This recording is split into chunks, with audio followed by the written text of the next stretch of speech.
Olá a todos e bem-vindos ao Sem Rastros. Eu sou a Luciana e aqui eu conto história de pessoas desaparecidas. Hoje o episódio é um pouco diferente e especial. Desde o meu primeiro episódio aqui, eu tenho uma amiga que eu não conversava há anos e ela me apoiou desde o começo. Desde o primeiro episódio, ela ouviu meus casos, ela me mandava mensagem pra gente conversar sobre os casos. E eu fiquei muito feliz, porque é uma pessoa que eu voltei a falar, uma pessoa que o carinho sempre esteve lá, mas que por causa da vida mesmo, de morar em países diferentes, a gente parou de se falar por um tempo, ficando só ali no Instagram mesmo, sabendo que a outra pessoa tá bem, sem falar mais. Mas com isso a gente se reconectou, a gente começou a conversar mais, e eu pedi pra ela participar de um dos meus episódios. E o modo que nós encontramos pra fazer isso é que ela queria ser uma ouvinte, ela não queria saber do caso antes de começar a gravar, ela queria simplesmente ser surpreendida com todas as informações. Então foi isso que eu fiz com o caso de hoje.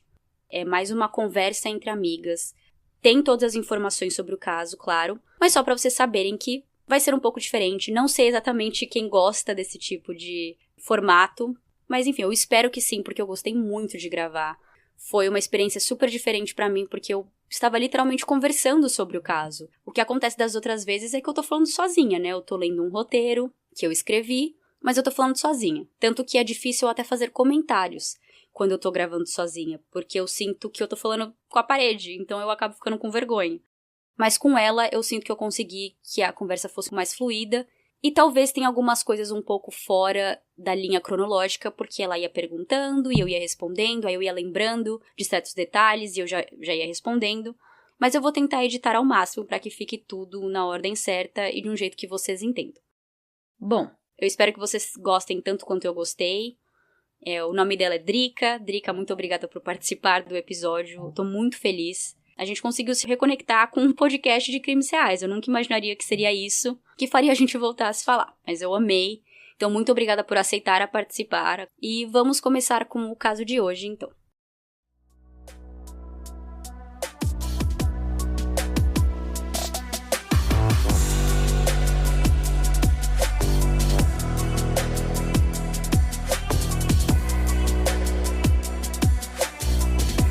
Nos anos de 2005 e 2006, a parte central do estado de Ohio, nos Estados Unidos, estava tendo vários casos de desaparecimento, que é no mínimo suspeito.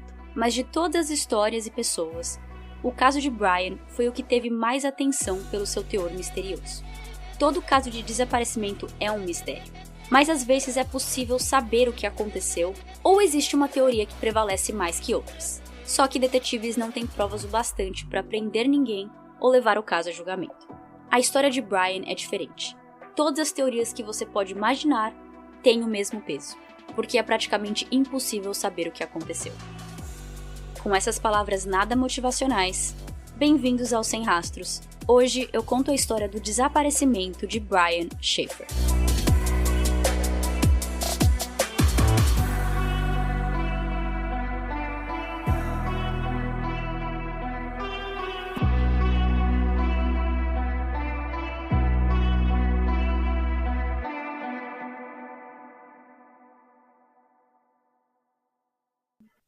Drica, seja muito bem-vinda ao Sem Rastros e muito obrigada por participar. O combinado que eu fiz com ela foi de que seria um caso que ela nunca ouviu falar e eu não dei nenhum nome da pessoa para ela não pesquisar. Então, Drica, você vai ficar sabendo de tudo agora. Tô tensa, tô ansiosa, mas tô pronta. Brian Randall Shaffer nasceu em 1979 na cidade de Pickerington, no estado de Ohio. Filho de Randy e Renee Shaffer, irmão mais velho de Derek Shaffer. Randy trabalhava em uma companhia elétrica e era músico nas horas vagas, sabendo tocar saxofone. E Renee era enfermeira. Os quatro cresceram felizes, bem, como uma família do subúrbio dos Estados Unidos, no mesmo estilo que a gente vê nos filmes. No colegial, Brian era do tipo mais atlético e gostava de jogar vários esportes, como tênis e futebol. Foi onde ele também aprendeu a tocar guitarra e até tocou numa banda por um tempo. Mesmo puxando seu pai no amor à música, na hora de se formar no colegial e escolher qual curso ele queria fazer na faculdade, Brian se inspirou na mãe, enfermeira, e decidiu cursar medicina. Ao contrário do Brasil, onde você pode fazer vestibular para uma faculdade de medicina aos 18 anos, logo após o colegial, os Estados Unidos requer que você faça um curso de graduação antes, e só depois aplicar e ingressar numa faculdade de medicina. Se eu não me engano, só os cursos de medicina e de direito precisam de uma pré-graduação antes. Acho que os outros cursos você pode ir direto do colegial. E também não é obrigatório que o curso seja na mesma área de medicina ou direito. Então, por exemplo, se você resolveu cursar turismo primeiro e depois tenta ingressar num curso de medicina, isso não é um problema. O que pode acontecer é que uma pessoa que tenha cursado algo na mesma área, como psicologia, por exemplo, pode ter a chance de não fazer essas matérias de novo. Já a pessoa que fez turismo vai precisar fazer todas as matérias. Por causa dessa regra, é normal só ter pessoas mais velhas nesses dois cursos. O próprio Brian mesmo, no ano de 2006, que é quando nossa história se passa, tinha 27 anos e estava em seu segundo ano de medicina. Você não vai achar pessoas de 20 anos nessas classes, ao menos que seja um jovem prodígio que pulou vários anos na escola. Voltando para o Brian, ele obviamente sabia dessa regra e resolveu cursar microbiologia como bacharelado na Ohio State University, que ficava na cidade de Columbus, apenas meia hora de distância de Pickerington. Brian se formou em microbiologia no meio de 2003 e só começou a estudar medicina no final de 2004. Então ele não foi direto de um curso para o outro.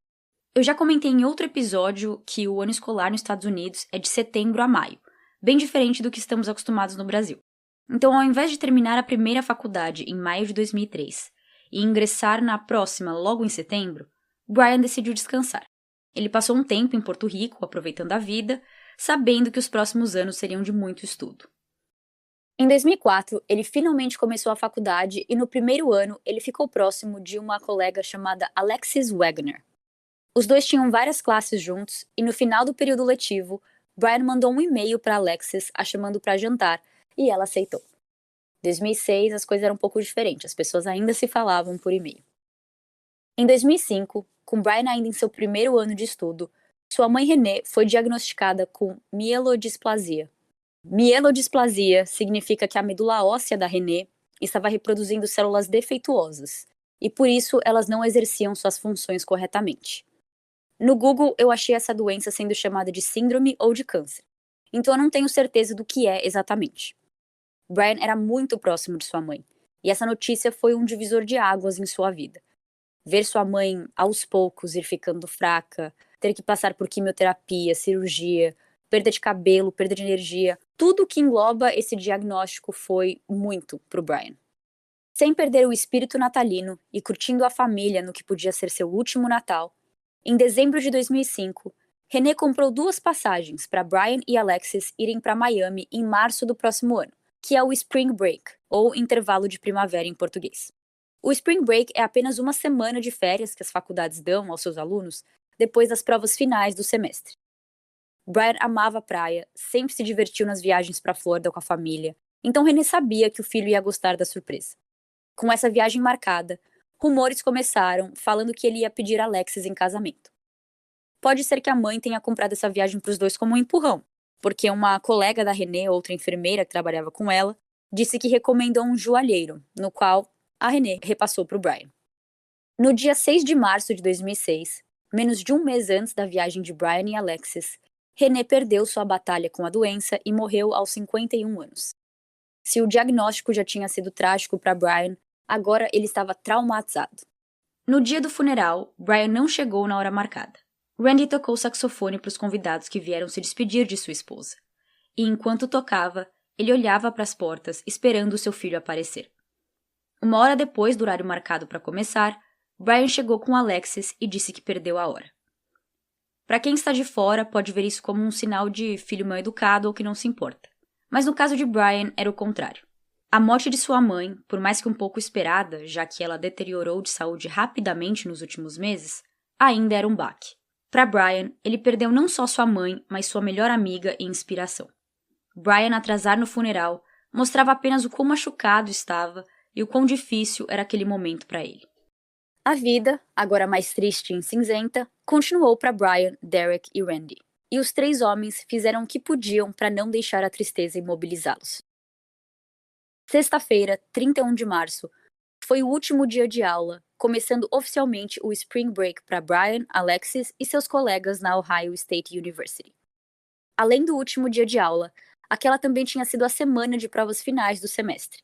Então Brian estava em fase de comemoração de não precisar mais ficar acordado até tarde, estudando diferentes matérias e tudo que precisa para passar em medicina. Para começar o fim de semana bem, Brian saiu para jantar com seu pai no Outback. Com a viagem para Miami marcada para segunda, dia 3 de abril, Alexis aproveitou o fim de semana para ir para Toledo, uma cidade a 2 horas de distância de Columbus, para visitar sua família. Então ela só ia reencontrar com Brian no domingo à noite, quando voltasse. No jantar entre pai e filho, Randy notou que Brian parecia muito cansado e acho que o próprio Brian disse que estava exausto de ficar acordado estudando e dormindo pouco. De qualquer maneira, Brian disse que ia sair com seus amigos, Clint e Meredith, depois de comer com o pai. Randy disse depois, em uma entrevista, que não entendeu por que Brian fez isso, já que ele aparentava estar tão cansado. Mas, somos jovens e principalmente estamos na faculdade, a gente quer aproveitar o máximo possível de cada momento. E esse era o caso de Brian. Lá pelas 9h30 da noite, Clint pegou Brian na casa dele e os dois foram para um bar chamado Ugly Tuna Saloon, perto da universidade. Eles tomaram 4 shots de álcool, não sei exatamente qual, eu imagino que eles misturaram. Às 10, Alexis ligou para Brian e eles conversaram um pouco. Brian disse que estava num bar com Clint e que ambos estavam animados para ir para Miami na segunda-feira. E desligaram, uma conversa básica rapidinho só para dar um oi mesmo. Brian e Clint, naquela noite, estavam fazendo uma espécie de pub crawl, que é quando, em apenas uma noite, você vai em vários bares e fica só um tempinho em cada um, bebendo alguma coisa, ouvindo uma musiquinha e vai para outro logo depois. Naquela noite de 31 de março, eles foram para vários bares, mas eu não achei o número exato, com algumas fontes dizendo 3, outras dizendo 6. Brian tinha convidado o irmão para ir com eles fazer esse pub crawl, mas Derek já tinha planos com a namorada para ir em um show de stand-up comedy. Então, depois disso, ele disse que estava muito cansado para encontrá-los. No último bar em que Clint e Brian foram, já depois da meia-noite isso, eles se encontraram com Meredith, e no carro dela, todos voltaram para o Ugly Tuna Saloon para ser o último bar da noite, onde eles iam ficar até fechar, às 2 da manhã. Ao voltar para o Ugly Tuna, as câmeras de segurança mostram Brian, Clint e Meredith subindo as escadas rolantes para o bar a 1h15 da manhã, que ficava no segundo andar de um prédio comercial que tinha outros bares e cinema. Então agora já era madrugada do dia 1 de abril de 2006. Os 3 entraram no bar, ficaram lá um tempo, e Brian volta a aparecer nessa mesma câmera das escadas rolantes a 1h55 da manhã, conversando com 2 garotas que também eram estudantes da Universidade de Ohio. Ele conversa com elas por uns 2 minutos, até a 1h57, e depois sai de vista, ficando fora do enquadramento da câmera. E essa é a última vez em que ele é visto. Nope. Mas a razão pelo motivo desse caso ser tão misterioso começa justamente aqui. O bar fechava às 2 da manhã. Então, em 3 minutos dessa filmagem, o Ugly Tuna começou a acender suas luzes e parou as músicas para as pessoas se tocarem, que é a hora de ir embora. Clint e Meredith vão até a porta de entrada do bar e já às 2h01, Meredith liga para o celular de Brian e cai direto na caixa postal. Ela deixa uma mensagem e desliga. Clint chegou a procurar por Brian nos banheiros e dentro do bar antes de esperar por ele na porta de entrada e não encontrou nada. Ambos ficam ali por mais alguns minutos esperando, mas assumem que Brian simplesmente foi embora sozinho, porque ele morava perto do bar. Clint e Meredith foram embora sem Brian e são vistos saindo da garagem do prédio, no carro da Meredith, às 2h09 da manhã. Então, em 4 minutos, da 1h57 da manhã até as 2h01, quando Meredith fez a ligação, Brian desapareceu. Cadê essas 2 meninas com quem ele tava conversando? Cadê? Os detetives, eles conversam com essas 2 meninas. Elas falam que eles estavam tendo uma conversa, normal. Elas até comentam que ele estava meio que flertando com ela, sabe? O que é óbvio que não é ótimo saber disso pra namorada dele, mas parece que ele fala algo como: eu vou entrar rapidinho, encontro com vocês depois, e foi isso. Nunca mais foi visto. No vídeo, ele tá bem na ponta da câmera já, quase fora do enquadramento, mas dá pra ver que ele tá conversando com elas. Aí assim que ele sai, não dá pra saber onde exatamente ele foi. Não dá pra saber se ele entrou de volta no bar, se ele foi pra algum banheiro. Só dá pra saber que ele saiu do enquadramento da câmera. Mas elas falam que ele tava normal. Estavam conversando, estudantes da mesma universidade, conversando um pouco, trocando um papo e acabou. Desapareceu em 4 minutos. Eu estou sem palavras. Tá, continua, conta mais. Tem mais, né? Você não acabou aqui agora, né? Muito mais, mas é que eu preciso que você comente alguma coisa também. Não quero falar sozinha, não. Eu não sei opinar ainda, por gentileza, me dê mais fatos. No dia seguinte, agora na manhã do dia 1 de abril, Alexis ainda estava em Toledo, mas ela tentou ligar para o celular de Brian. E também caiu na caixa postal. O Clint também tentou ligar para ele, e a mesma coisa aconteceu, caiu na caixa postal e ele deixou um recado. Só falando algo do tipo, e aí, Brian, onde você foi ontem? A gente te perdeu no final da noite, me liga quando puder. E foi isso. No sábado, então, 2 pessoas ali tentaram entrar em contato com ele, mas não conseguiram, mas não acharam nada demais. No dia 2 de abril, no domingo, Alexis continuou ligando para ele sem resposta. E eu imagino que ela já devia estar um pouco preocupada ou achando toda aquela situação estranha. Mas ela só começou a se preocupar de verdade, ou pelo menos perceber que algo mais sério estava acontecendo, mais naquela tarde. Porque naquele domingo ela voltou de Toledo e decidiu ir até o apartamento de Brian para ver se ele estava lá e talvez só tinha desligado o celular ou perdido. Ela disse que quando chegou lá, o carro dele ainda estava na garagem, os óculos que ele usava estavam na mesinha do quarto, tudo certo. Mas Brian não estava lá. Ela resolveu dormir na casa dele aquela noite e esperar, com a ideia de que ele apareceria e os dois poderiam acordar no dia seguinte e juntos se arrumarem e irem para o aeroporto. Quando a hora do voo chegou e Brian não só continuava não atendendo a telefonemas, mas também não tinha dado sinal de vida, Alexis entrou em contato com Randy, o pai, e os dois resolveram ligar para a polícia. Clint e Meredith foram entrevistados. A casa dos dois, mais a de Brian, mais o carro de cada um deles foram revistados. Bem procedimento padrão, mas nada suspeito foi encontrado em nenhum lugar, que desse a entender que algo criminal... Não. Criminoso. Que desse a entender que algo criminoso aconteceu com Brian. Cães farejadores foram levados até o bar para traçar os últimos passos de Brian, e os cães apontaram para a área que estava em construção e um beco. Só que tinha chovido alguns dias antes, e isso pode mudar a direção e a potência do cheiro. Então os policiais, eles levaram aquilo mais ou menos a sério. Eles levaram como uma teoria de que talvez ele tinha saído por aquele beco, mas também entendiam que os cachorros podiam ter se confundido. Vários pôsteres e flyers foram distribuídos. Policiais literalmente bateram de porta em porta perguntando de Brian para as pessoas. Checaram prédios abandonados e dentro de um rio que tinha na área. Assistiram filmagens de câmeras perto do bar. E Randy até procurou pelo corpo de Brian em caçambas de lixos nas ruas. Nenhuma dessas linhas de investigação trouxe resultados. Nas semanas seguintes ao desaparecimento de Brian, Alexis estava dormindo na casa dele todas as noites, com a esperança de que ele apareceria e que estaria tudo bem.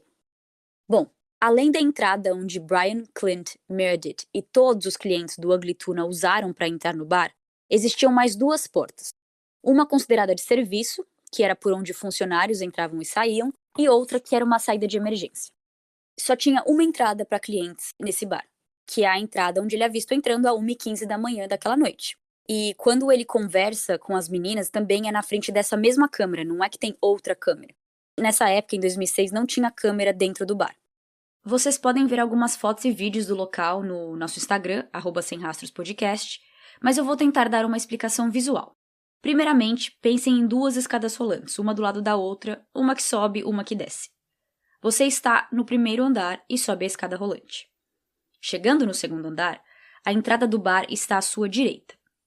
À sua esquerda tem um cinema, e na sua frente você tem um espaço aberto, onde tinha uma saída de emergência, uma porta de serviço e um elevador. Por não ter nada nessa área, não é esperado que os jovens frequentando o bar ficassem ali, no máximo para encontrar ou esperar por alguém. A maior teoria é de que ali aconteceu alguma coisa, porque ali não tinha câmera. De que ele entrou e saiu por ali, só que não faz sentido, porque ele era um cliente. Ninguém estava usando aquelas portas, ao menos que você seja funcionário. E sem contar que os detetives falaram que eles conseguiram ir atrás e colocar nome aos bois de todas as pessoas que subiram e desceram por aquela escada rolante. Menos uma. E essa pessoa era o Brian. Uau. Não, e assim, né? Se você tá num bar, bêbado, e você sem querer entra por uma porta estranha, espera-se que você saia pelo menos no dia seguinte vivo, com uma ressaca muito louca, e não que você suma desde 2006, né? Exato. E assim, como eu falei, o motivo pelo qual esse crime, né, esse caso é tão misterioso é justamente isso. Como que alguém entra em um prédio que tem câmeras, não muitas, mas tem câmeras e nunca é visto saindo?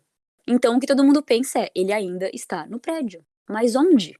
Então ainda tem assim um pouco pra eu falar, pra você entender de como é essa área. Então como eu falei, tinha um elevador e tinha 2 portas. Uhum. Eles tinham falado que em 2006 a saída de emergência não tinha nenhum alarme, então as pessoas usavam normalmente como uma porta. Mas quando eu digo pessoas, eu quero dizer pessoas que trabalhavam lá, que entendiam a planta do prédio, e não convidados de um bar, clientes de um bar. Tinha também uma câmera apontada para essa saída, mas ela era daquele tipo onde as filmagens ficam armazenadas por um tempo e a câmera então regrava por cima das filmagens velhas.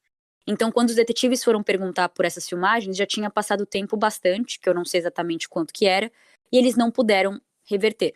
Vai saber se Brian realmente saiu por ali e a gente podia ter visto já essa câmera e esse caso podia ter sido resolvido, mas não tem, não se sabe. Que bizarro. Pois é. Além de toda essa questão dessas duas portas e dessa câmera que regravou por cima, atrás de uma dessas portas, que eu acho que era de serviço, não a de emergência, estava em construção. Só que é um pouco confuso, porque em inglês, todas as reportagens falam sobre como essa porta dava em um construction site, que significa área em construção. Mas é impossível achar exatamente como era. A construção era apenas depois da porta? Eu tinha que abrir para ver? E se sim, era uma construção grande ou pequena?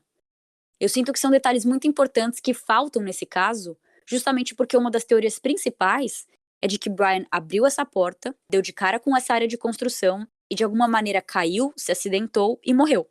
Aí você fala, eu acho que não, porque senão o corpo dele teria sido encontrado. E sim, é exatamente isso que você pensa, certo? Mas, de novo, como era essa área de construção? Será que tinha alguma área com cimento fresco, onde ele pode ter caído e afundado? Ou será que era uma área tão grande que ele podia ter simplesmente caído em um lugar mais isolado, onde seu corpo não chamou atenção? E os funcionários continuaram construindo coisas em volta sem perceber? Não faz sentido. Os cachorros farejadores teriam sentido o cheiro dele. Tem um documentário na Netflix que é de um cara que ele era um pai de família, mulher, acho que eram 3 filhos, e resumo da ópera, o cara sumiu, né, ninguém sabe cadê o cara, nunca foi preso, mas ele matou e enterrou mulher e filhos no quintal de casa. E ele cobriu com concreto. É aquele caso do francês lá? Isso, isso, isso. Eu não vi o documentário, mas eu já ouvi falar dessa Ops. história. E ele fugiu, né? Ele fugiu, mas assim, ele concretou a família, literalmente, no quintal de casa, mas foram encontrados por conta do cheiro. Os cachorros foram capazes de encontrar vestígios no quintal, mesmo com a cobertura de concreto, é. Eu falei, né, que os cães farejadores que eles usaram deu na área de construção, só que depois deu no beco. E é o que você falou, olha como eu nem me toquei sobre isso. Tipo, se eles deram na área de construção, eles teriam encontrado o local exato do Brian. Porque eles têm, ao contrário da gente, eles têm um olfato muito bom. Então eu acho que eles não teriam simplesmente falado, ah, ele passou por essa área. Eu acho que eles teriam falado, tipo, não, ele está bem aqui onde eu estou, nesse quadradinho, alguma coisa. Mas, enfim, essa é uma das maiores, acho que das maiores confusões desse caso, que ao mesmo tempo é um caso tão famoso, que tem tanta informação, mas sobre essa área de construção ficou um pouco confuso. Uhum. Aí, antes de fazer esse episódio, eu tava ouvindo um outro podcast em inglês que a host conseguiu falar com o detetive do caso. E ele deu uma explicação de como era esse espaço, mas impressionante que mesmo assim ainda é um tanto confuso. Tá em inglês, então deixa eu tentar traduzir aqui. A saída ela tinha uma escada que ela ia para baixo e ela direcionava num corredor que tinha essa construção. Esse corredor ia até uma área de caçamba de lixo comercial, onde todos aqueles restaurantes e cinema, etc., jogavam seus lixos. Uma parte desse corredor tinha câmera e outra parte, que era do lixo, não tinha, eu acho. A polícia não conseguiu verificar quem entrou ou saiu por essas saídas traseiras, por causa das filmagens serem gravadas por cima, mas é praticamente isso, então. Então quer dizer que se ele entrou nessa porta, ele deu de cara com escadas que desciam para o primeiro andar. E esse andar de baixo estava em construção. Essa questão das portas e da construção me deixa bagunçada. Eu imagino assim, né, que essa área de construção, se de alguma forma tentaram barrar essas investigações, a gente nunca sabe, né, de tipo assim, eu não quero manchar a imagem do prédio, desses empreendimentos, então, não vou liberar todos os acessos possíveis, mas eu acho muito inconcebível uma pessoa, alcoolizada, ele não estava, tipo, inconsciente, né, uma pessoa alcoolizada, descer um lance de escadas e parar numa área de construção, tropeçar num concreto fresco, se afogar, morrer, não deixar nenhum vestígio, sabe? Tipo assim, não perder um sapato, não ficar um fio de cabelo pra fora do concreto, o concreto não mudar de cor, sabe? Porque são várias coisas que podem acontecer, né? Sim, muito. E o que você falou, nunca ser pego, nenhum funcionário perceber, tipo, nada mesmo, isso que eu acho um pouco difícil também. Como você falou, você estava falando do local, em um dos meus locais de pesquisa falava que esse prédio, né, esse lugar onde tinha esse bar, esse cinema, eles estavam justamente em construção porque eles estavam construindo novas coisas, provavelmente mais espaço para outras empresas. E que sempre existe essa teoria também. O que todo mundo fala de, é uma empresa que eles estavam provavelmente colocando milhões ou bilhões ali nessa construção, e um corpo morto, obviamente, teria travado essa construção ou teria manchado a reputação. Então, vai saber se, além de todas essas teorias que as pessoas falam sobre, o corpo dele caiu na área de construção e até hoje não foi encontrado, vai saber se também não tem dedo da empresa de construção. Exatamente. Olha, eu espero que não, porque não é possível fazer tudo isso, fazer esse caso entrar nessa reviravolta, tipo, de não solucionado por causa de uma companhia, de uma empresa ambiciosa. Eu esqueci a palavra greedy. Eu acho que é isso mesmo, ambiciosa. Inescrupulosa, né, nesse caso, que ultrapassa a ambição, né? Ultrapassa, tipo, moral e ética, assim, ultrapassa o normal. Pô, é um corpo morto, as pessoas estão procurando por ele, tem detetives trabalhando com isso, tem pessoas sendo paga, tem família chorando. Eu não sei se é eu tentando ver o lado bom da vida, mas eu custo acreditar que isso aconteceu. Eu até acredito que ele possa ter caído ali e de alguma maneira ter passado despercebido dos funcionários que estavam trabalhando na construção. Mas de que a construtora propositalmente barrou investigações, eu custo acreditar que isso aconteceu. Mas eu tô tentando também, eu acho que ser positiva nesse sentido. Eu acho mais fácil, se esse for o cenário mesmo, né, que a gente tá desenhando aqui. Eu acho mais fácil um funcionário ter encontrado e esse funcionário do nada virou o mais novo milionário estadunidense e ganhou uma bolada pra ficar em silêncio. Que horror. Porque é isso, cara, eu realmente não consigo pensar nesse cenário que eu narrei, que é um cara. Chega a ser cômico, né? Você imaginar um adulto de, sei lá, 27 anos, bêbado, tropeçando e pousar como uma pluma numa cama de concreto fresco, né? Uhum. Isso envolve várias coisas, né? É barulho, é uma porta de emergência que fecha, são as meninas que estavam lá, que tava com ele há 3 minutos atrás, que iriam ouvir alguma coisa, né? E outra coisa que fica na minha cabeça também é a questão do celular. Ele desapareceu a 1h57 e às 2h01 a amiga dele tenta ligar pra ele perguntando onde ele tá e ele não atende. Pelo que eu entendi, pelo que eu contei, caiu direto na caixa postal. Só que pra cair direto na caixa postal, o celular tem que estar desligado, tem que estar sem bateria. Então eu acho difícil que em 4 minutos algo aconteceu. Pode ter acontecido algo com ele. Ele poderia ter se acidentado, sim. Mas o celular, aí teria que ter acabado a bateria. Ou teria que ter quebrado, talvez. Eu não sei se o aparelho quebrar influencia nas torres de celular. Depende do jeito que quebra, né? Não se sabe. Exato, mas é isso que eu fico pensando. Será que o celular dele já estava sem bateria? Talvez a amiga não soubesse, claro, mas talvez já estava sem bateria, porque me custa acreditar que em 4 minutos algo aconteceu também. Que o celular dele estava lá, tranquilo, e pá, quebrou ou morreu. Sabe o que eu acho mais absurdo desse caso e de vários outros que você já narrou aqui no podcast? É que, cara, o desapego que essas pessoas têm de esperar 3 dias Uhum. pra chamar a polícia porque o seu namorado sumiu. É, isso eu também fiquei um pouco. E não só nem tem o namorado, tem o pai. Eu fico embasbacada, cara. Sabe, tipo assim, se minha namorada sumisse por um dia, não voltasse pra casa pra dormir, eu já ia ficar lá, pronto. Com certeza. Sabe?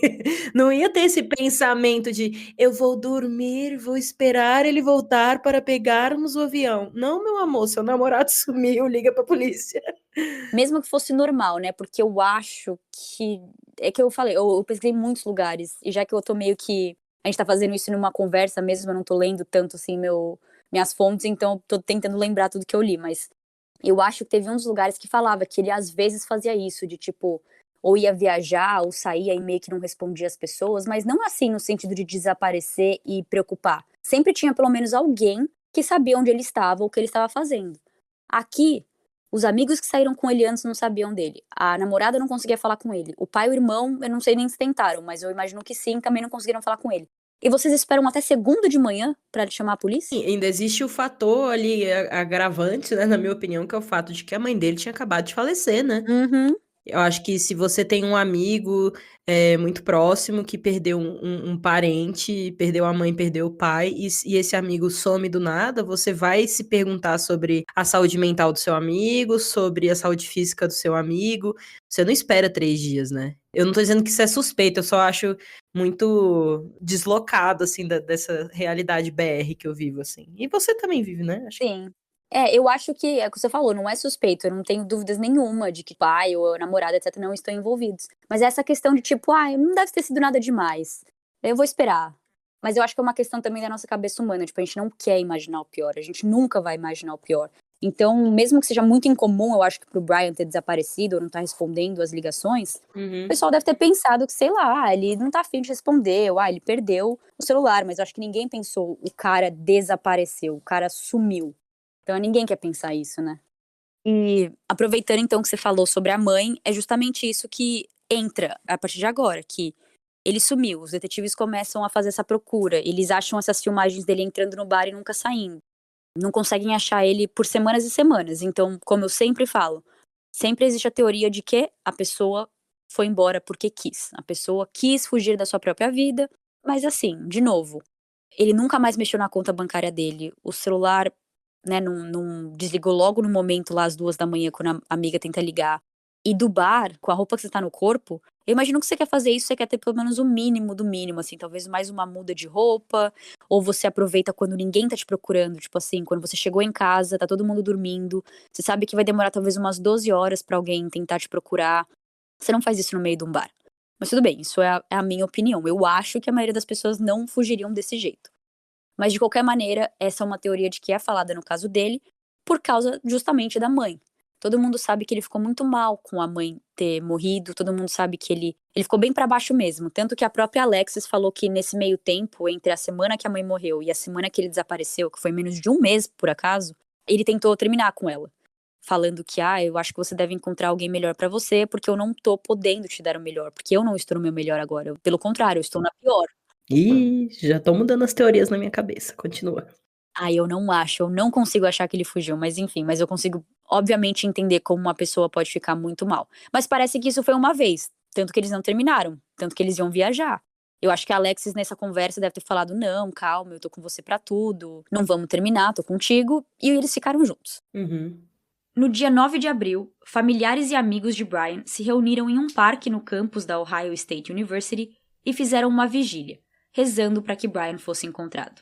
E a namorada, a Alexis, ela escreveu uma carta para o editor do jornal da faculdade da Ohio State University. O jornal se chamava The Lantern e a mensagem de Alexis falava: "Obrigada a todos por suas boas vibrações e orações para Brian Schaefer. Eu gostaria de usar esse momento para lembrar vocês que leem esse jornal sobre a importância do sistema amigo. Não ande sozinho e não deixe seus amigos sozinhos. Quem dera eu não tivesse viajado aquele fim de semana, tivesse ficado aqui e ido no bar com Brian. Talvez ele poderia estar seguro. Mas eu não estava aqui e espero que vocês aprendam uma lição. Não é seguro ficar sozinho à noite em nenhum lugar.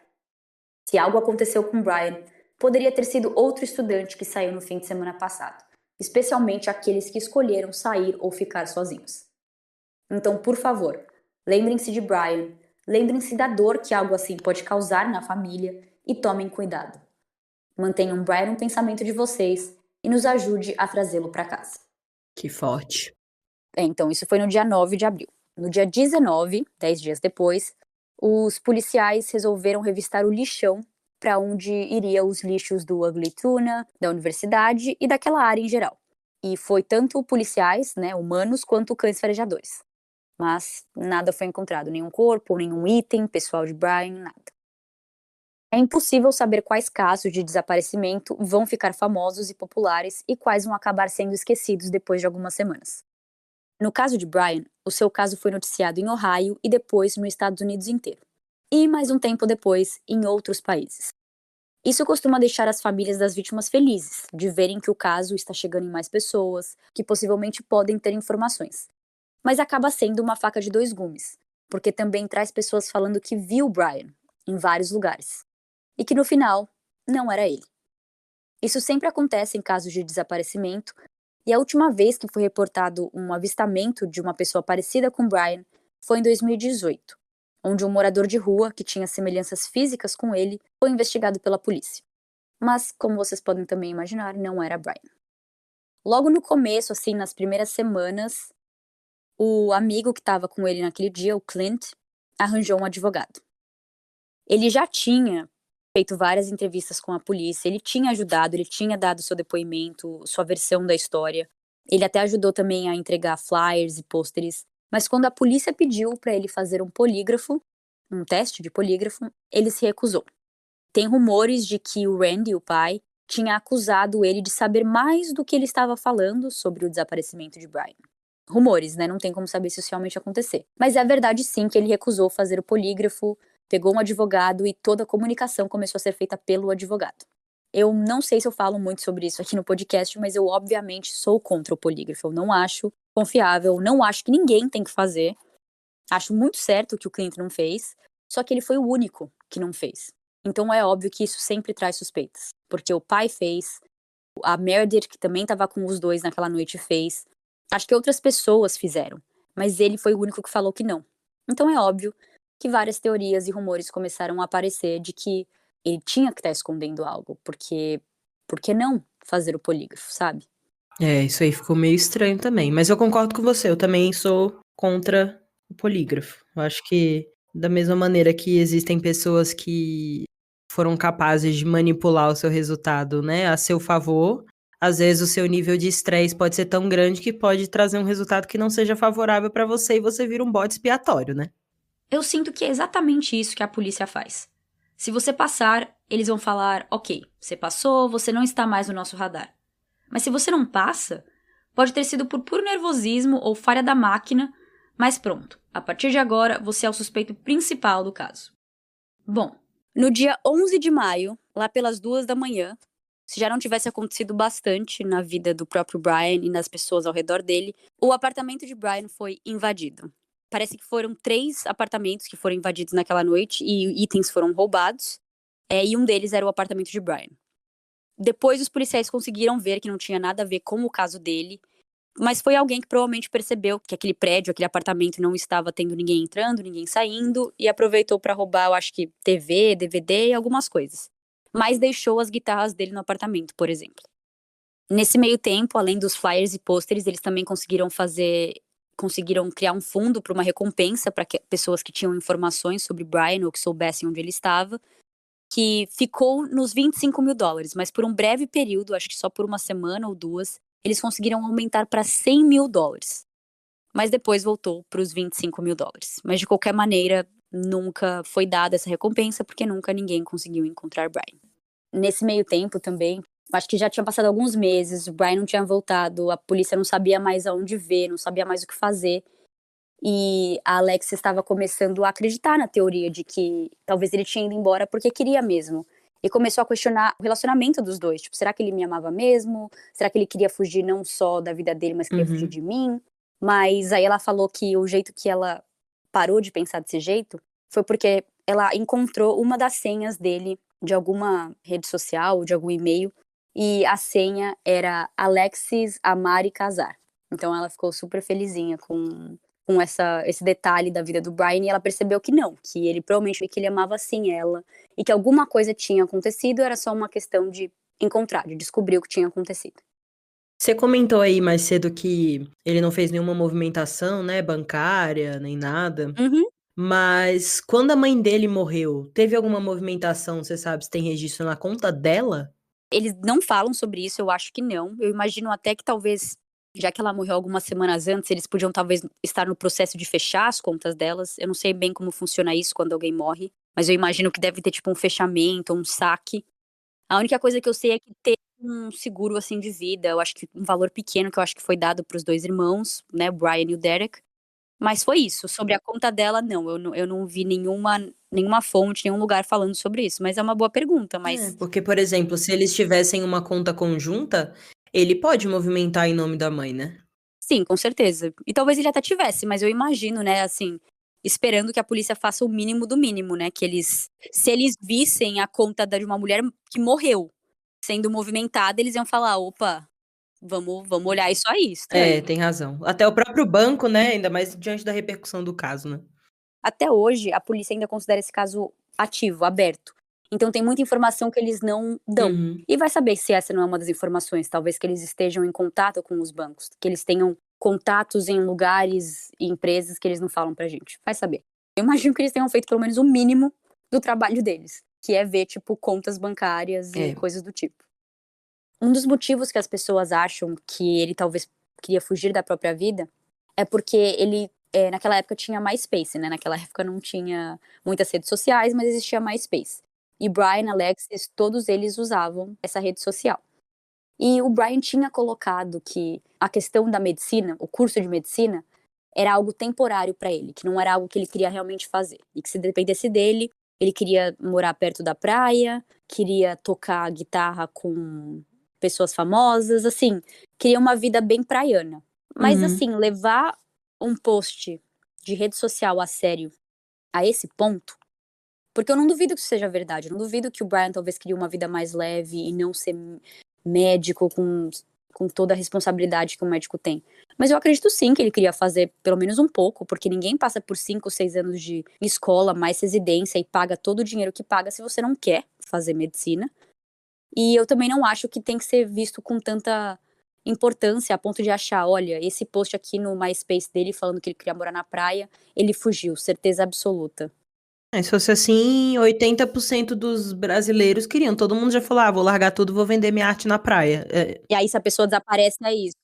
Se a pessoa desaparece é porque ela realmente fez isso. Não, né? Então, mas é o que acontece, quando você tem um caso não solucionado, a internet começa a ficar sabendo do caso e as teorias começam a ser formadas, o que até aí tudo bem, é o que eu e você estamos fazendo agora, por exemplo. Sim. Mas eu só acho que existem algumas pessoas ou algumas teorias que acabam levando a sério coisas que não devem ser levadas muito a sério, como posts engraçadinhos numa rede social qualquer. Agora, por Uhum. exemplo, a questão do celular, que tocou do nada. A questão de ele nunca ter sido visto saindo do bar. Essas são coisas que tem que ser levada muito a sério. O Brian, ele era muito fã de Pearl Jam, a banda. Ele tinha até uma tatuagem, que eu acho que eles têm tipo um mascote, o Pearl Jam, e ele tinha uma tatuagem. Tanto que, se ele realmente fugiu e ele foi numa praia qualquer ou se ele usou uma regata, as pessoas teriam visto, porque é no braço dele. Por isso que eu também acho difícil que ele tenha fugido. Ao menos que ele tenha feito laser, alguma coisa. Mas, de novo, como o caso dele ficou muito famoso, qualquer pessoa saberia que aquele é o cara que todo mundo tá procurando. O que eu achei muito legal é que parece que a Alexis e o Brian tinham ingressos pra ir num show deles, já que o Brian era muito fã, eu acho que naquele mesmo ano. E, enfim, eles não foram, né? A Alexis não foi. Mas parece que o vocalista do Pearl Jam, o Eddie Vedder, ele parou uma hora o show e ele falou sobre o Brian. Uau! Ele falou, tipo, ai, gente, fiquem de olho, ele é um cara muito bonito, ele tem, tipo, o nome dele é Brian Schaefer, vocês podem ir no website dele. Obviamente, dá pra ver que as pessoas não estão, assim, prestando muita atenção, tá todo mundo, assim, aplaudindo, gritando e tal, mas eu achei muito legal que o cara parou o show pra falar sobre isso e deu atenção pro Brian, e o Brian era super fã. Então foi bem legal. Nossa, então a repercussão foi realmente imensa, né. Uhum. A ponto de um cara famoso desses, né, o Pearl Jam, a gente não tá falando de uma banda pequena, né, e ele fez isso, então realmente foi uma repercussão bem grande. A gente tá num limbo aqui, né, porque, assim, são 3 opções esdrúxulas, né. Ou ele foi abduzido por ETs marcianos. Número 2, ele foi sequestrado por um gênio do crime, né, pra ele estar sumido até hoje e fim.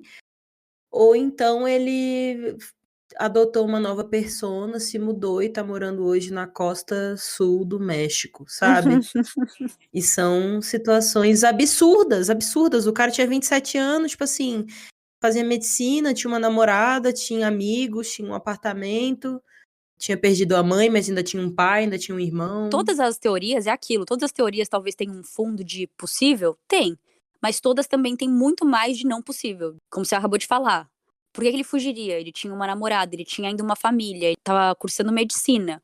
Ah, ele morreu ali na construção. Pô, mas alguém teria achado ele, alguém teria visto. Assim, tudo tem um jeito de não ter acontecido. Eu acho que a única realmente que poderia ser realmente a certa é isso que você falou. Algum gênio do crime conseguiu fazer com que esse cara desaparecesse e nunca fosse encontrado, mas eu também acho isso muito difícil.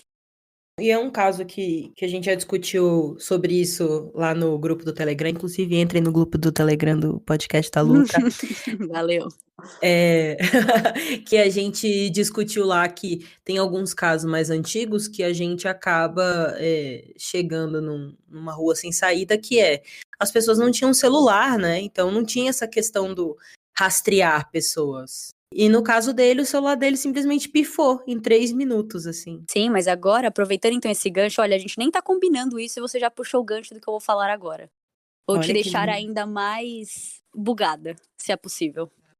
Lá vem. Bom, desde aquele dia, do dia 1 de abril que ele sumiu, a Alexis, ela fez de uma rotina de ligar todo dia pro Brian. Ligar pro celular dele e ver o que acontece.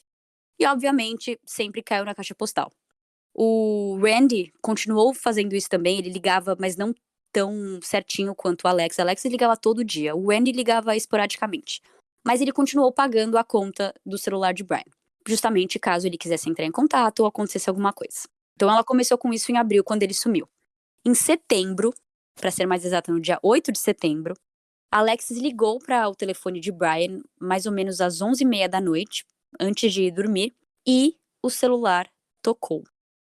Meu O Deus. celular tocou aparentemente umas 3 vezes e depois foi pra mensagem de voz, pra caixa postal. Parece que a Alexis ligou algumas vezes a mais e todas as vezes que ela ligou logo após, tocava por um tempo e depois ia pra caixa postal. Ela então ligou pro Derek e pediu: "Liga pro celular dele, vê o que acontece". A mesma coisa aconteceu. E aí ela ligou então pra polícia e pro Randy. Então, tinha umas 4 ou 5 pessoas ligando pro celular do Brian depois de um tempo, porque a Alexis ligou pra Derek, que ligou pro Randy, que ligou pra polícia, e estava todo mundo tentando ligar pro celular dele. Parece que a última ligação que entrou no celular dele foi entre 3 e 5 da manhã, ainda daquela madrugada, porque quando alguém tentou ligar de novo às 8 da manhã, já não estava mais tocando, já estava caindo direto na caixa postal. Mas, no dia seguinte, no dia 10, parece que tocou o dia inteiro. Então, assim, porque quando eu ouvi isso pela primeira vez, eu acho que eu estava vendo algum vídeo no YouTube, eles tinham dado a entender que tinha tocado uma vez. Que assim, ela tentou ligar uma vez, tocou assim, pi, e postal. Porque Aham. a explicação da empresa de celular dele era que tinha sido um glitch. Como é que fala isso em português? Uma falha. Eles falaram assim, é uma falha, isso não significa nada. Não significa que o celular dele, assim, foi ligado e carregado, nem nada, só significa que foi uma falha das torres e da empresa. Passou um dia falhando? Exatamente, assim, não foi uma ligação, um toquezinho sequer e acabou. Foi praticamente um dia inteiro de ligações e tem várias pessoas pra testemunhar que, olha, a gente ligou, tocou algumas vezes e aí caía na caixa postal. Se realmente for uma falha, que sádico com essa família, né? Porque assim, Uhum. que desespero, cara. Nossa, credo. E eu imagino que não seja possível triangular, né? Então, eles conseguiram. Eles Hum. conseguiram mais ou menos. Eles falaram que a torre de celular pegou em uma cidade chamada Hilliard, que eu não sei exatamente onde é, mas era ali perto. Não era assim em outro estado nem nada, era ali perto. Mas pelo que eu entendi, já que eu não acho mais nada sobre isso, a investigação nessa questão acabou aí. Eles não foram até Hilliard, eles não meio que procuraram pelas ruas, eles não tentaram entrar, eu acho que em contato eles mesmos, assim, mas nada foi feito sobre isso. A empresa literalmente falou, olha, foi um erro. Os detetives, os policiais, todo mundo falou, que pena, foi um erro. E acabou aí. Nossa, gente, não. Vai alguém lá em Hilliard, por favor. Eu iria. Eu entraria num carro e iria. Eu iria lá em Hilliard, falava, Vai vi um saber se o Brian. pai ou o irmão, a própria Alexis não fez isso. É que eu realmente não achei nada sobre isso online, mas eu ainda não entendo como que isso pode ter sido um erro. Eu de verdade não entendo. Porque é o que você falou, além de ser super sádico, deve ter dado uma esperança pra Alexis que eu não quero nem imaginar. Nossa, sim. Deve ter sido horrível pra família toda, né? Ligar e ver tocando, ficar na expectativa de alguém atender. Quando você começou a falar, eu por alguns segundos eu pensei que você ia falar, tipo assim, ai, atenderam e sei Então, lá. Será que o celular dele não foi achado em algum lugar e alguém tentou, tipo, usar pra uso pessoal? Alguém não tentou, tipo, celular de graça, vou ficar. Mas não, pelo que eu entendi, o celular nunca foi encontrado, eles nunca conseguiram, tipo, recuperar o aparelho. E ficou nessa de que foi um erro, de que não foi o próprio Brian. Eu mesma não acharia que foi o próprio Brian. Mesmo que fosse verdade, mesmo que não fosse um erro, essa história do celular, eu esperaria que eles pelo menos fossem procurar. Ah, não, o celular foi achado numa rua, foi um estranho que achou e tentou usar. Mas não, nada disso. E é isso aí. Boa sorte a todos.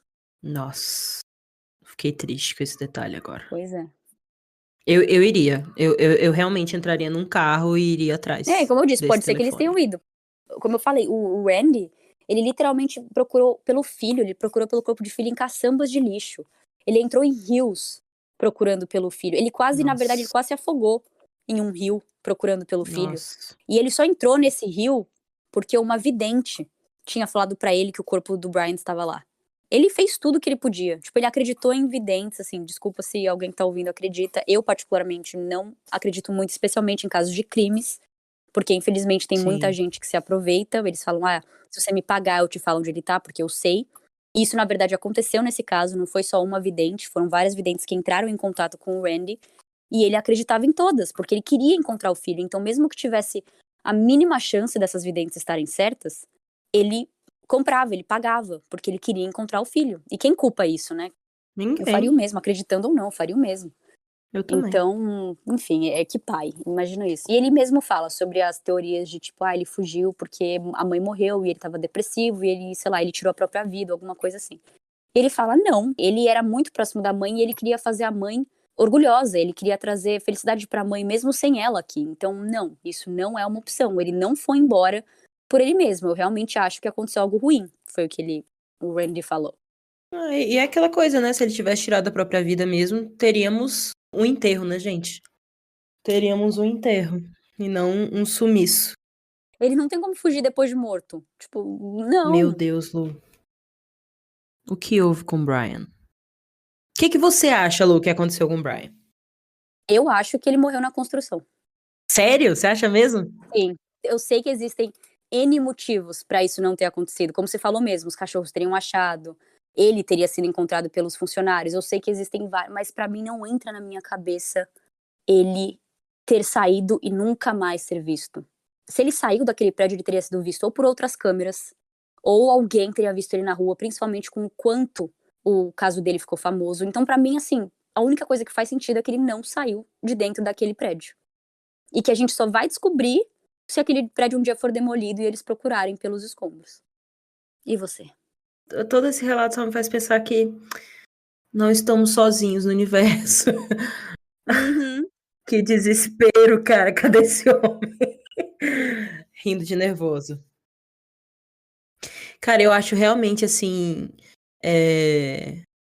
Muito louca essa possibilidade dele estar dentro do prédio, num escombro assim do prédio. Mas. Mas ao mesmo tempo ele teria sido pego, né, por outras câmeras, não sei. Ou não, né? Às vezes ele encontrou um. Aí, de novo, a gente volta na teoria do gênio do crime, que é a que me assusta mais, né? Que a gente achou um cara que falou: não, eu sei onde ficam os pontos cegos das câmeras, eu sei a que horas que as câmeras vão começar a gravar por cima, então eu vou abordar esse cara que acabou de perder a mãe há um mês.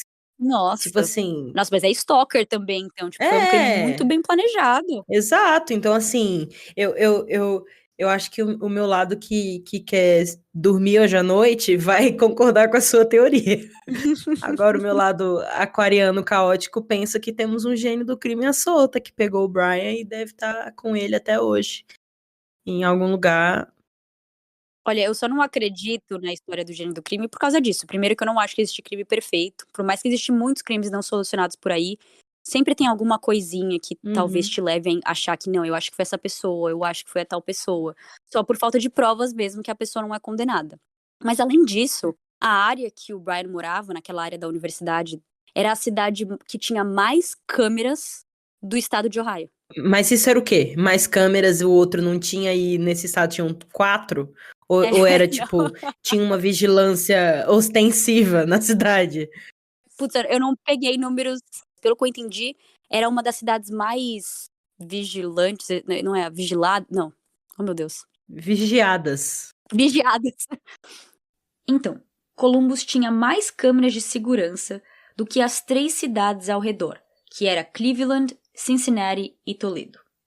Por isso que eu fico assim, impossível que nenhum lugar viu ele saindo, se ele saiu pelo beco, por exemplo, que é onde eu acho que a saída de emergência abria e onde os cachorros deram que talvez ele tenha ido por ali. Uhum. E mesmo que ele tenha ido por ali, vamos supor que ele foi sozinho, não vamos nem acreditar no gênio do crime, vamos acreditar que ele andou, estava tão bêbado que ele conseguiu passar por toda a área de construção e saído por ali. E aí? E aí que ele teria saído cambaleando, tropeçado, dormido na calçada e alguém teria encontrado ele no dia seguinte, Sim, né? sim, mas é por isso que eu falo, pra mim a única coisa que faz sentido é que ele não saiu daquele prédio, porque nada mais faz sentido na minha cabeça. Bom, eu não sei se você já ouviu falar do Smiley Face Killer. Já ouviu falar? Esse nome não me é estranho, mas conte mais. É uma teoria, tipo, nem é assim, por mais que tenha o nome Killer Uhum. no nome, eles costumam falar Smiley Face Killer Theory, porque foi uma teoria criada por 2 detetives aposentados sobre vários casos de homens que foram encontrados, tipo, em rios ou em florestas, meio que na mesma área que o Brian desapareceu, em estados ali perto, que morreram, assim, vários anos, mas meio que sem conexão, tipo, mortes esquisitas. Uhum. Todas mortes que podiam ter um teor de acidente, tipo, a pessoa se afogou, a pessoa estava bêbada, saiu andando e se machucou, mas que ao mesmo tempo eram muitas mortes. Se não me engano, são em torno de 45 casos Uau! em apenas alguns anos. Não foi tudo no mesmo ano, claro, mas assim, em apenas alguns anos, vários casos de homens, tudo mais ou menos da mesma idade, mais ou menos da mesma, tipo, aparência física, morrendo em situações estranhas, tipo, como em rios, em lagos, em florestas, dando sua morte como acidente. Então esses detetives falaram, não, bem estranho. E parece que em vários dessas cenas de crime, se for considerado crime, tinham, sabe essas carinhas tipo de emoji, tipo feliz, tipo 2 pontinhos e um sorrisinho? Sim. Parece que tinha essas carinhas desenhadas perto da onde esses homens foram encontrados. Creepy. Por isso que eles criaram esse nome, Smiley Face Killer. Porque eles acham que é alguém que tá matando e tá deixando, tipo, isso como uma assinatura. Aham. Mas enfim, só tô fomentando porque eles acham que o Brian pode ter sido uma dessas vítimas. Mesmo sem corpo, mesmo sem a gente saber se ele realmente morreu, né? Porque querendo ou não, por mais que seja o mais provável, principalmente depois de tantos anos, a gente não sabe. Então, uma das teorias é de que não só, ele fugiu, sim. Ele morreu na construção, sim. Ele tomou outra vida, sim. E ele pode ter sido uma das vítimas desse Smiley Face Killer, se esse assassino realmente existir. Que também muita gente acha que não. Que acha que realmente são vários casos bem suspeitos, mas que não necessariamente está tudo atribuído a um ou 2, talvez, assassinos. Tomou aí um novo caminho, né, se foi desse assassino aí mesmo, porque não tem corpo, não tem a carinha, né. Uhum. Mas os outros casos também não foram óbvios, assim, a pessoa sumia e um dia depois ela era encontrada. Teve alguns casos que demoraram meses ou anos para os corpos serem encontrados, Ah, entendi. entendeu? Mas ainda assim, o do Brian já faz 15. Então, eu não acho que nenhum caso chegou a demorar tanto assim. Então, eu particularmente não acho que tem a ver. Eu nem sei se eu acredito muito que esse Smiley Face Killer realmente existe. Eu tô bem assim no meio. Então, vai saber onde o Brian se encaixa nisso tudo. Das investigações foi mais ou menos isso, assim. Tem várias coisinhas pequenas aqui e ali, tipo entrevistas que a Alexis deu várias entrevistas na época. Ela realmente se manteve muito ativa no caso, ela estava aberta a conversar, ela estava aberta a simplesmente a falar sobre o caso e manter ele vivo. Em 2008, ai meu Deus, que família, coitada dessa família. Em 2008, então 2 anos depois que a esposa dele morreu e o filho dele desapareceu, o Randy, o pai, morreu. Você pensa, que pena, que trágico, mas ok. Mas você sabe como ele morreu? Como? Tinha tido um furacão em Ohio, no ano de 2008, que foi o furacão Ike. E parece que foi um furacão muito forte em Ohio, assim, de matar pessoas ou de destruir casas e coisas assim. Meu Deus. O Randy, ele saiu da porta de casa, tipo, ele foi pra fora pra, eu acho que, começar a limpar algumas coisas pós-hurricane, ou talvez num dia que tava mais tranquilo, e uma árvore caiu em cima dele. O Derek tá vivo? Ele tá dentro de uma cápsula de vidro revestido, né? Você imagina isso? Você perde sua mãe, seu irmão desaparece e o seu pai morre Porque uma árvore caiu em cima. em 2 anos. Sua família tinha 4 pessoas e agora tem uma. Ah, não, gente. Pray for Derek. É só isso. É o que você falou, é rir. De nervoso? Porque não é possível que uma coisa dessa aconteça, sabe? Assim, morrer desse jeito tão trágico, ainda morrer sem saber o que aconteceu com o filho. Ele, né? Se o Brian morreu, eu gosto de acreditar que existe talvez um céu e que eles dois estejam lá e que eles saibam de tudo, mas Meu Deus, gente. Quanta tragédia, Alô. Caramba. esse caso, assim, eu não sabia desse detalhe do pai quando eu ouvi o caso, assim, eu acho que vários anos atrás, em algum podcast, mas quanto mais eu pesquisei, é tragédia atrás de tragédia. A esperança do celular, o amigo não querendo mais conversar com os detetives, o pai morrendo, assim. Esse caso, assim, não foi feito pra ser solucionado, de verdade, é o que eu fico pensando.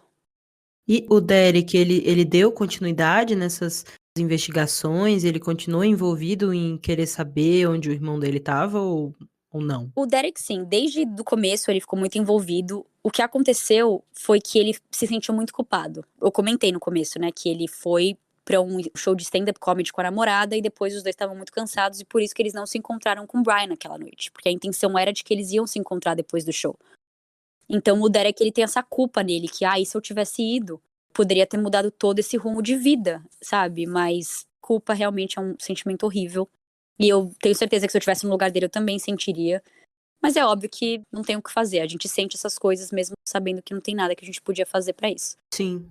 E, além dessa culpa que ele carrega, o Derek acha sim que o Clint sabe de alguma coisa. Ele acredita fielmente que o Clint ou tem alguma coisa a ver com o Brian ter desaparecido ou que ele sabe mais do que ele está falando. O Derek, pelo que eu entendi, ele não é muito fã do Clint. Ele acha ele meio suspeito. Ele acha estranho não só a questão do polígrafo e do advogado, mas parece que em algumas entrevistas que o Clint dava, ele não parecia falar muito bem do amigo, assim. Ele falava de um jeito meio.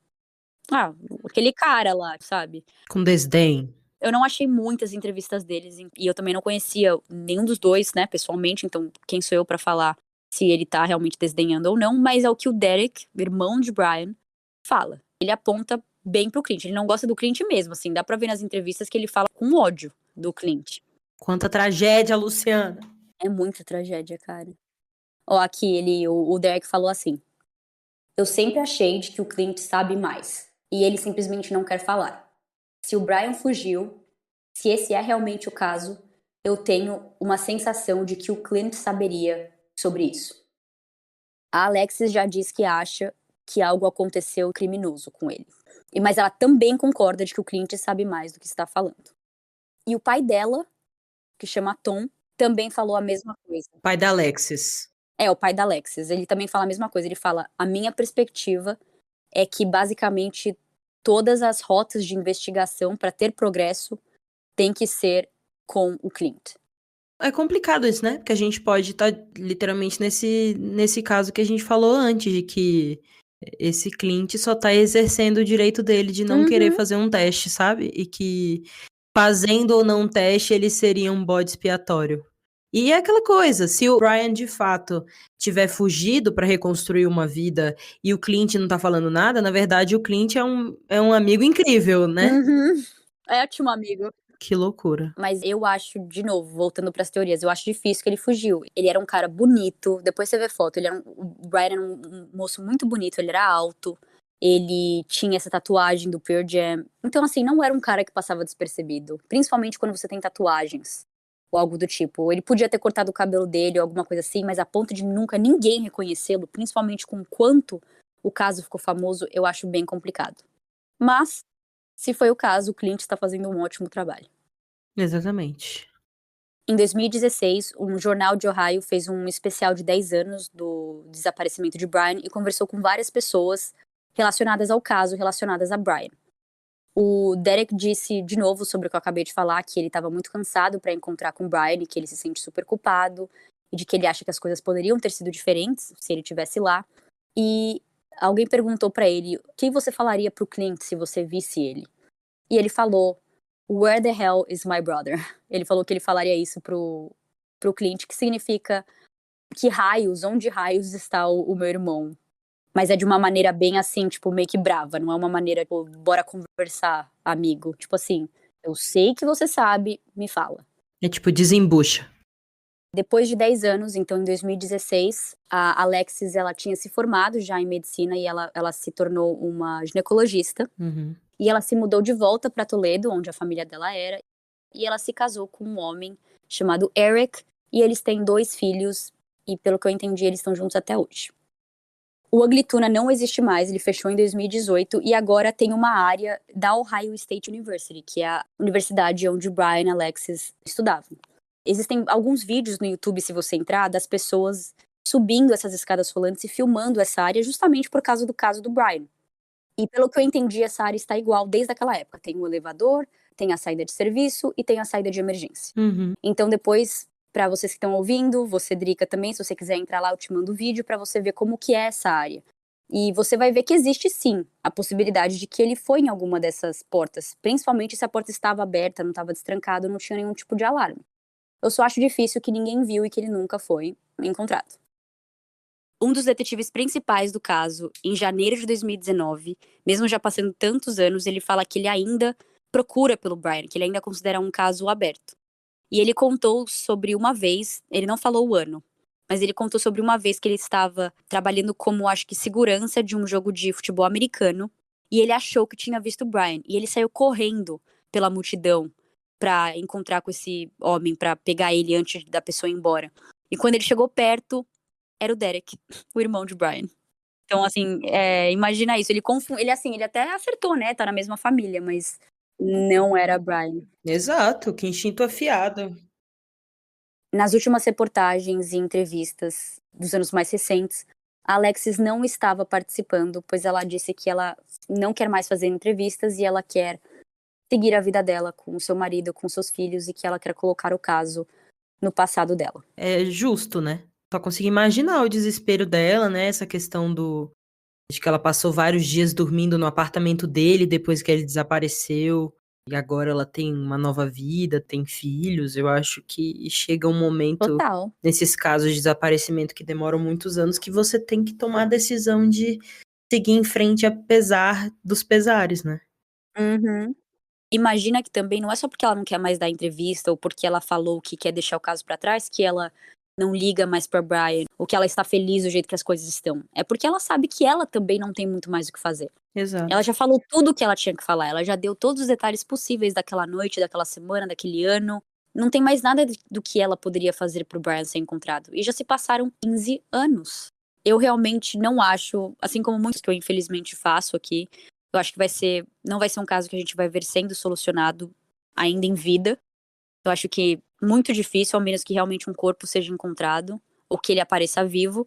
Mas eu sou uma pessoa, eu não sei, talvez seja o meu pessimismo, por eu fazer vários desses casos, ou por eu ouvir muitos casos de true crime. Pra mim, casos de desaparecido, a pessoa morreu. Principalmente depois de tanto tempo. Se fosse talvez alguns aninhos, 2 anos, eu ainda teria alguma esperança de que a pessoa poderia estar viva. Mas 15 anos? Não, não acho. É muito louco isso. E assim, né? Mesmo que a pessoa esteja viva e que foi um processo, uma escolha dela, né? Desaparecer, adotar um novo nome, ter uma nova identidade, ela não ia retornar, né? Eu não imagino essa pessoa voltando, né? Então a gente, infelizmente, faz essa conexão, né? De que essa pessoa tá morta, né? Sim, e mesmo que ela esteja viva, né, o que você falou, ela não vai voltar, então, em tese, ela está morta. Aquela pessoa morreu, uma nova reapareceu. Mas ele não desapareceu há tanto tempo assim, no sentido de tecnologia. E eu não sei se eu coloco tecnologia num patamar mais alto do que deveria, mas eu sinto que não é possível sumir hoje em dia querendo. Uma coisa é isso, você infelizmente acabar sendo alvo de algo criminal. Não. É infelizmente você ser alvo de algo criminoso e acabar desaparecendo porque alguém sumiu com o seu corpo, alguém te escondeu muito bem.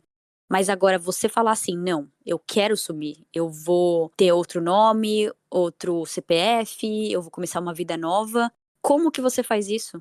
Hoje em dia com tanto, assim, digital, câmeras, reconhecimento facial, tudo bem, naquela época em 2006 não tinha tanto disso, mas relativamente ok, ainda tinha câmeras, tinha celulares, e como eu falei, o caso dele, muito famoso, internacional até. A chance de alguém ver ele e não reconhecer era muito difícil, principalmente com a tatuagem. Eu realmente não acho que ele fugiu por conta própria, principalmente do jeito que ele fugiu, num bar, conversando com 2 meninas, falando: "Olha, daqui a pouco eu volto", e puf. Sumiu. É. Esse homem deve estar nos escombros desse prédio. Ah, viu? Você começou não achando isso, e agora você terminou achando isso. Mas, cara, ao mesmo tempo, né, tem o caso dessa menina aí, Madeleine McCann, né? Tava num resort de luxo, numa praia de luxo em Portugal, tinha câmera, tinha tudo, e ela sumiu, né? Dela ainda é mais complicado, né? Que acharam o cara agora, mas ainda tá muito circunstancial. É bem complicado. Sim. Ele tá. Eu tendo a concordar com a sua teoria, Lu. Acho que esse menino nunca saiu desse prédio, infelizmente. Exatamente. Mas é isso. Então é isso o caso. A gente falou todas as teorias, a gente falou tudo o que aconteceu no caso dele. A última vez que o Brian foi visto, ele estava usando uma camisa polo verde por cima de uma camiseta branca, de manga comprida, calça jeans e um bracelete amarelo de conscientização do câncer, em homenagem à sua mãe. Então, o que eu falei no começo do episódio sobre se era uma síndrome ou se era um câncer ou se significam a mesma coisa, aparentemente, mielodisplasia é considerado câncer. O Derek, até hoje, ele usa um bracelete verde, que é em homenagem a pessoas desaparecidas, homenageando seu irmão Brian.